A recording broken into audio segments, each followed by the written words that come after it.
reality, I suppose I could have started with a passage that you all know rather well.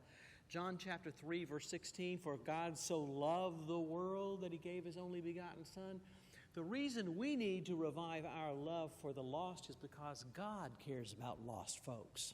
And I thought that's how I would spend my time today, is talking a little bit about God's love for the lost.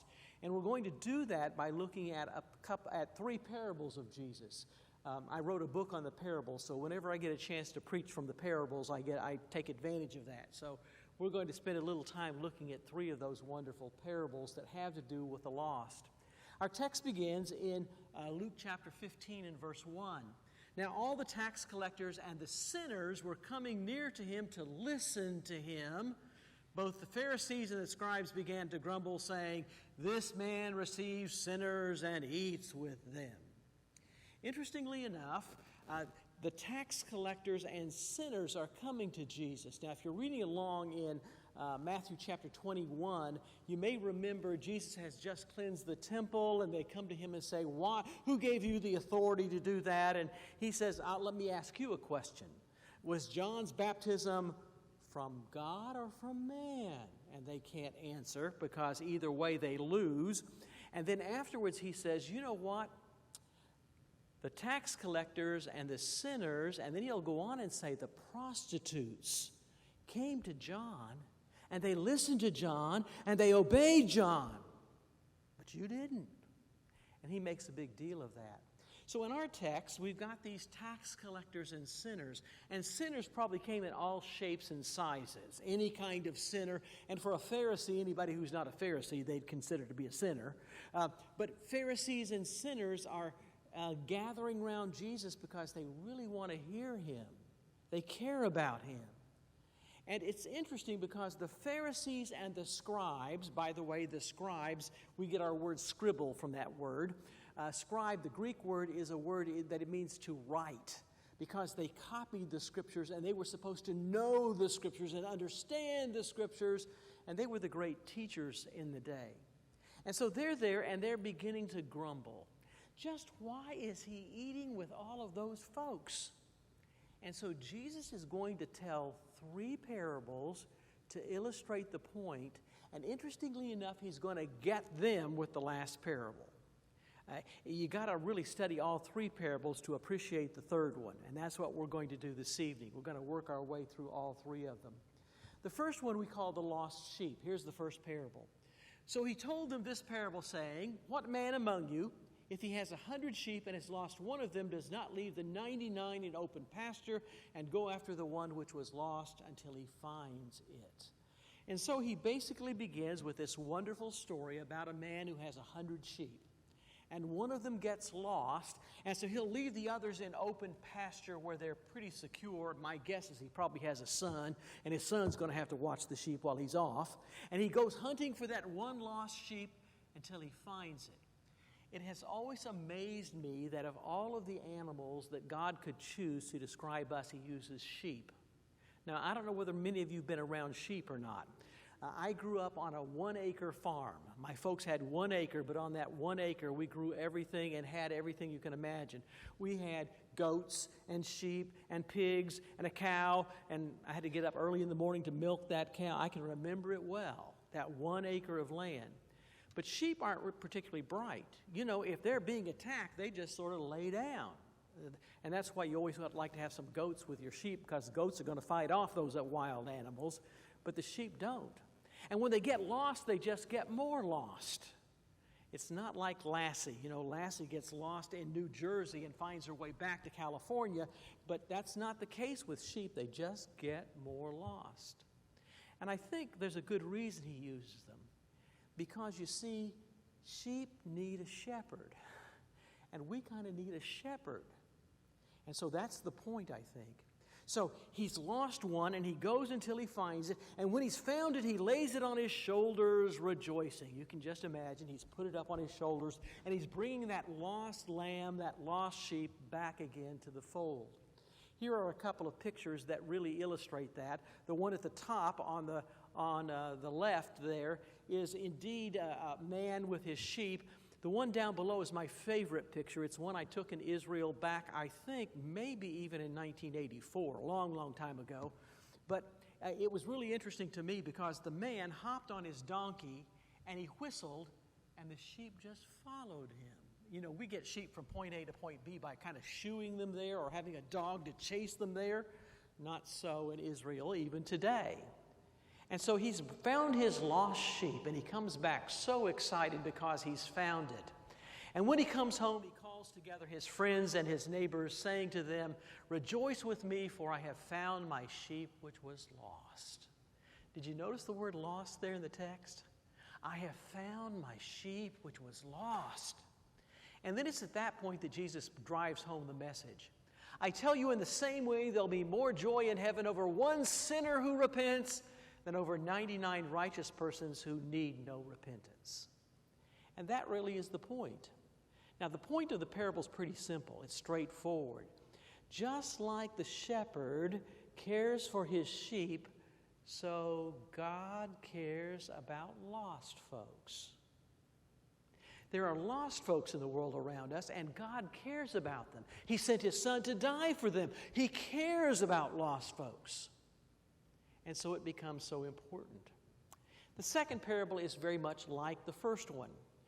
He also, interestingly enough, changes gears. Ladies, he wants to make sure you don't feel left out, because the first one was a man with his sheep, and now it's a lady who's lost a coin. So here it is. Or what woman, if she has 10 silver coins and loses one coin, does not light the lamp and sweep the house and search till she finds it? And when she has found it, she calls together her friends and neighbors, saying, "Rejoice with me, I have found the coin which I have lost." Did you notice there's our word lost again? I have found the coin that I lost. And again, it's really interesting. What we're looking at, the coin you see down below is a nice drachma. And the word that is in the original is a drachma. The silver coin, literally in Greek, is a drachma. My first trip to Israel back in 1984, they were still using drachmas. Now they use euros. But I had to get some drachmas to bring back with me so I could say at least I had a drachma. And so I've got some drachmas back home someplace hidden away. A drachma, a denarius, is equal to denarius. A drachma is the Greek coin, and a denarius is the Roman Latin coin. And so they're exactly the same, worth exactly the same dollar figure. It's minimum wage for a day. Now, some of the translations, the older translations and some of the older commentaries make it misleading because it sounds like she's lost 50 cents. And she's searching diligently to find 50 cents. I'm not sure, ladies, that you would sweep the whole house looking for 50 cents. But if you lost $50, you can see why she's so diligent about finding it. We're not quite sure. She has 10 of those coins and she's lost one. It may well be that that's her household budget. Because back then, the ladies were the ones who would buy the groceries and spend the money and manage the budget. And so she has $500 and she's lost $50. Again, today, $8 times minimum wage, $7.25, $58. You got it, so it's $50 plus. And so she's lost $50. Others think that they may well be coins. When she got married, one of the things that dads sometimes would do to their daughters was to give them some money so that if something should happen to their husband, they would have some money to take care of them for a while.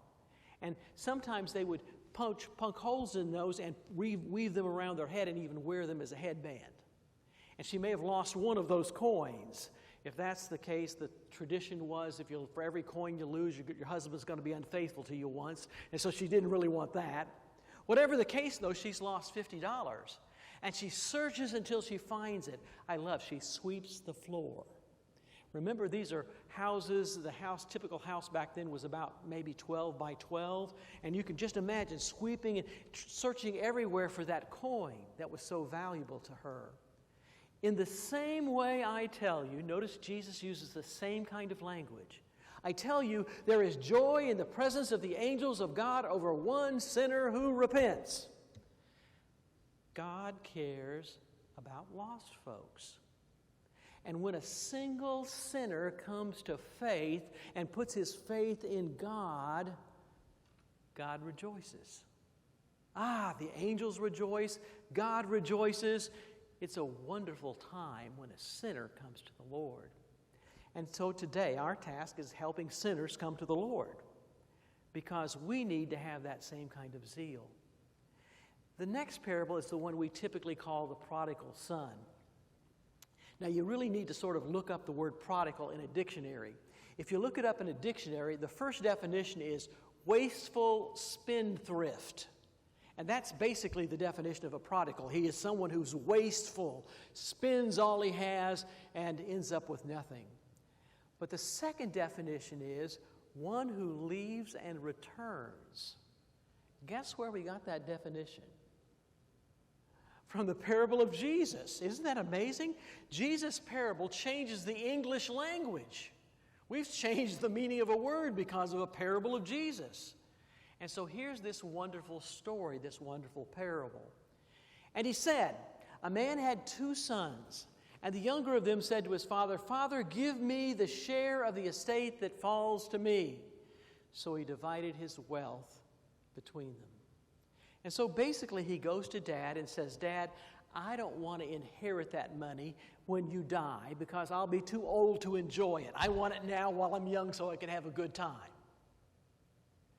And in reality, that was a bit of an insult to Daddy. And since he's the younger son, by the way, he's going to get a third because the older son always gets a double portion. By the way, there's a reason for that double portion. Did you know it? The oldest son is responsible for taking care of Mama if something happens to Dad, and so he gets a double portion. Also, it holds the family estate together. And so he has him divided, and the father goes ahead and says, okay, I'll do it. He thinks better of it. He doesn't think it's a wise move, but he knows what he wants, and so he does it. And not many days later, the younger son gathered everything together, and he went on a journey to a distant country, and there he squandered his estate with loose living. So he goes to a distant country. Now, why does he go to a distant country? Well, the parable's not going to work if he doesn't, because if he's staying among Jews, there aren't going to be any pigs around, and we've got to have some pigs in this story. But it's more than that. He's got to get away from Dad so he can be on his own and do his own thing. Being a college professor, I've seen that happen so often with college students who will come away to college and leave Mom and Dad, and they'll do things they never would have done at home. And he does that. He goes off and he squanders his estate with loose living. The word for loose living, you have good old King James word, was profligate. That also is a word we don't know very much. But it means literally unsaved living, living like a lost person. He's wasted it all. And when he had spent everything, a severe famine occurred in the country, and he began to be impoverished. And so, interestingly enough, when a famine comes, as long as you got money, you can buy stuff. But once there's a famine and you don't have any money, you can't buy anything. If you got enough money, you can get it off the black market. You can get what you want. But he wastes all of his money, and now he has no money, and he is impoverished. He's poor. He's without anything. And he went and hired himself out to one of the citizens of that country, and he sent him in the field to feed swine. Now, for a good Jew, that's about the bottom of the world. I know pigs are kind of smelly and dirty, but it's not just that. Pigs are unclean animals, and it's going to render you unclean. And if you're unclean, you can't offer sacrifice to God, and you feel like you're lost. And, that's the bottom of the world for a good Jewish boy. And here he is feeding pigs. And he would gladly have filled his stomach with pods that the swine were eating, but no one was giving him anything to him. Interestingly enough, the word for pods there is the word we get, is our word carob, fake chocolate.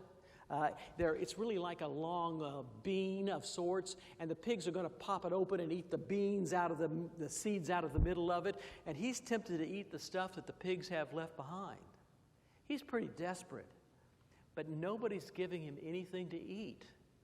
He is making a little money, but not enough to buy groceries, and here he is starving. And when he came to his senses, literally came back inside himself, he comes to himself and says, how many of my father's hired men have more than enough bread, but I am dying here with hunger. Anybody who works for Daddy gets fed. Daddy makes sure that they get enough bread to eat, that they get what they want at lunch. I don't know whether any of you have ever worked on a farm, but if you ever work on a farm, you know the farmer's wife's going to make sure you got something to eat. And she's going to make sure that everybody who works for her husband has plenty to eat. And I know that Dad takes care of those folks who are his hired men, those folks who work for him. I will get up and I'll go to my father and I'll say to him, Father, I have sinned against heaven and in your sight. I sinned against God for doing what I did and living this terrible life.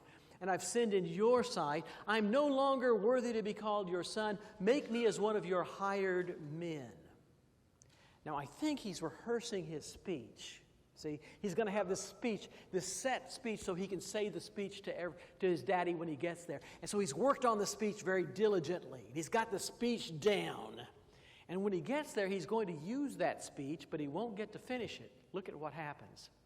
So he got up and came to his father, and while he was still a long way off, his father saw him and felt compassion for him and ran and embraced him and kissed him. It's almost like Daddy's been waiting for him. Daddy knew he'd come to his senses sooner or later, and he goes running to him. By the way, old folks don't run in their culture. In their culture, young folks run, but old folks don't run. And he goes running to him. And he will give him a hug, and he'll kiss him, and the son says to him, Father, I have sinned against heaven, and in your sight I'm no longer worthy to be called your son. But he doesn't get to finish the speech, because Daddy's going to interrupt him. You know, he doesn't get to say, treat me as one of your hired men. He didn't even get to that part of the speech, because Dad's going to stop him. Father said to the slaves, quickly bring out the best robe, the one that we use when we're going to have a party, and put it on him, and put the ring on his hand. By the way, it's probably a signet ring. And the signet ring is one that you got this ring with a special insignia on it, and you press it into wax on any kind of document, and it makes it official. And it's basically saying, give him the MasterCard, so he can charge for us. So put the ring on his hand and sandals on his feet. My son doesn't need to be barefoot. And bring the fatted calf and kill it, the one we've been fattening up so that we can have this grand feast. Let us have a feast and celebrate, for this son of mine was dead and he's alive again. He is lost and is found. Did you notice? Lost again? We had a lost sheep and a lost coin, and now a lost son who's been found.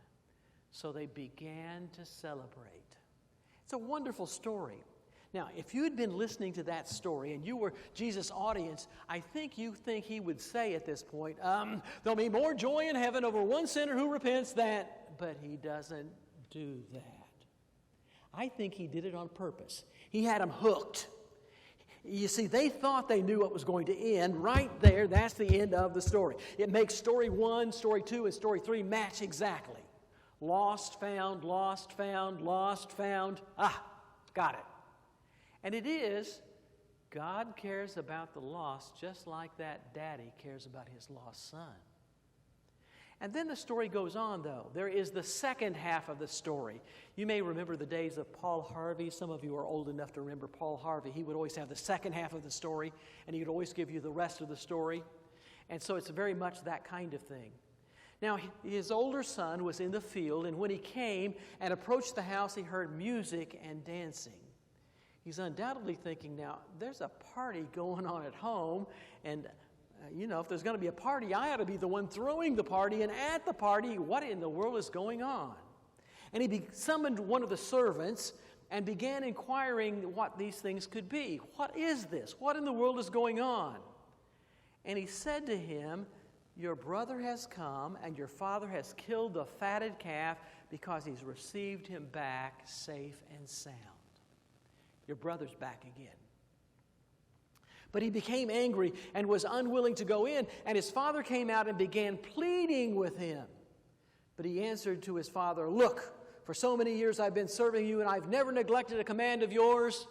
I have a good friend who was a missionary in Africa for 20 years, came back to the States for a while, then went back to Africa again, and he's just finally come back on his last trip there. Now that he's in his late 60s, he's back in the States again. But interestingly enough, he said, I hadn't done much with the parables when I was dealing with folks in Africa, and I came to this parable, and there was a lady, and when I got to this part of the story, she started crying. When I got to the part, he began pleading for him, she was crying, and I thought, well, that's a strange place to cry. And so I asked her, why did you cry there? And she said, because his daddy loves him, and he's not paying any attention to his dad. See how serious that is? And he said, you know what? She got it, but nobody else did. Indeed, he was not following what Dad said.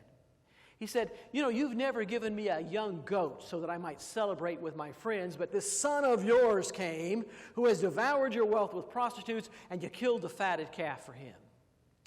When I wanted to have a party with my friends, you didn't give me hot dogs.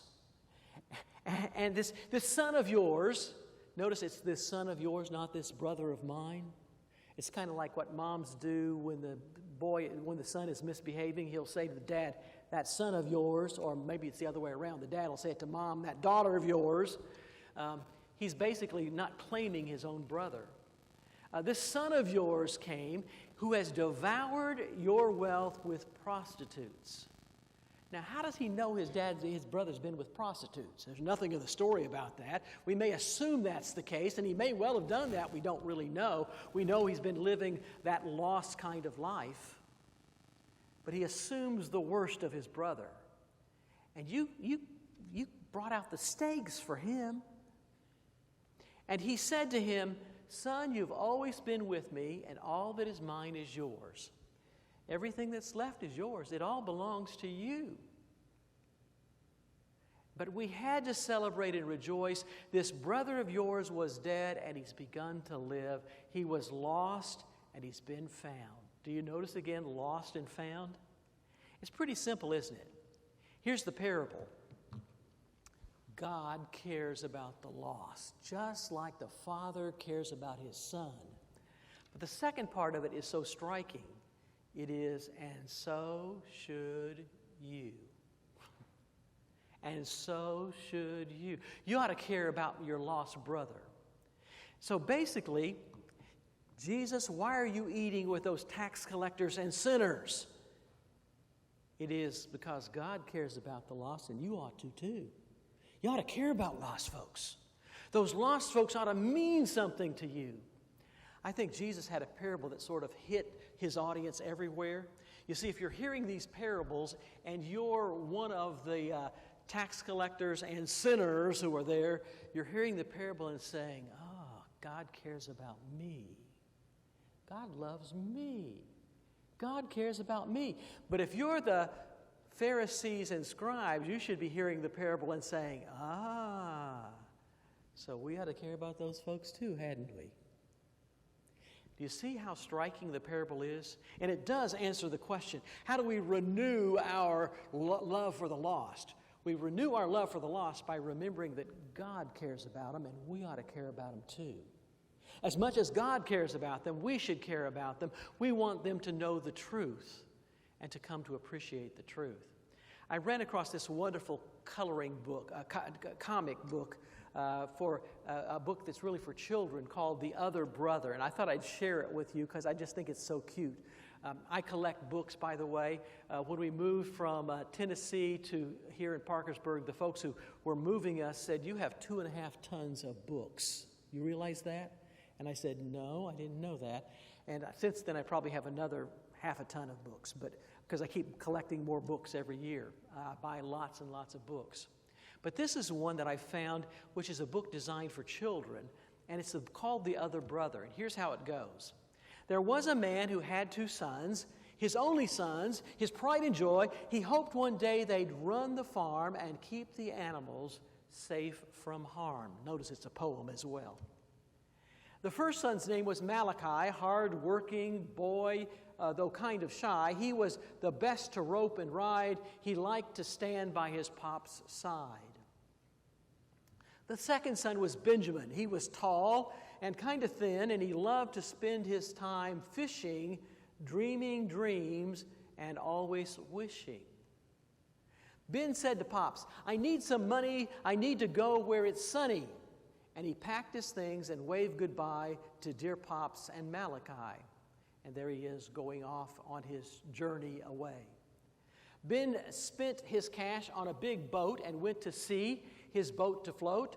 At last, he got his wish. Now all day long he'd fish for fish. And there he is enjoying his boat. Before long, some friends stopped by to give the boat a little try. They greeted Ben all hale and hearty and said, "Let's throw a floating party." And there they are enjoying all of this good time. They rocked and rolled upon the sea. They laughed and joked and watched TV. They ate his food and drank his drink. Then Ben's boat began to sink. His friends got mad and went away. Without a boat, no one would stay. Ben said, "You guys, this isn't funny. My boat is sunk. I'm out of money." Poor Ben was broke. Now he was stuck, out of friends and out of luck. He got a job with Farmer Boggs. He cleaned the barn and fed the hogs. The pay was poor, and Ben worked hard, what he would give for beans and lard. He worked from dawn till dark of dusk. He was so starved he ate corn husks. One day, while Ben ate with the hogs, he said, "This life is for the dogs. Working for Pops was better than this." He thought of all the things he'd missed. So Ben told old Boggs goodbye. He would go home his luck to try. He hoped his Pops would take him in and feed the pigs and clean their pens. And there's Dad looking for him at a distance. As soon as Ben stepped in the yard, he knew his meeting would be hard. He sobbed and fell to his knees. "Forgive me, Pops, I beg you, please." Pops walked up and took Ben's hand and hugged him tight and helped him stand. "When you left, I thought you died. Welcome home, my son," Pops cried. Pops gave to Ben the very best of cowboy boots and leather vest. He said, "Dear Ben, how I've missed you. Now we can have a barbecue." Against the fence leaned Malachi. A jealous look was in his eye. "It's just not fair," he said to Pops. "Ben blew it bad, and now he's tops." Pops said, "My son, now don't you see? What's mine is yours. You stayed with me. When Ben left home, we feared him dead. Now he's back. Let's rejoice instead." It's a wonderful little parable, and I think it's a neat little story. Now, lots of things about the story aren't right, because when he gets back to Dad, he's not going to be taking care of pigs back with Dad, because Dad's a good Jew. But I think the point is, again, try to make a point for the kids so that they would see and appreciate it. The point of our parable is pretty straightforward. Again, God cares about lost folks, and we ought to too. And our goal is to sort of renew that zeal for sharing the good news of Jesus, isn't it? We need to be out there sharing the good news with those who are indeed lost. And that's our goal as the people of God.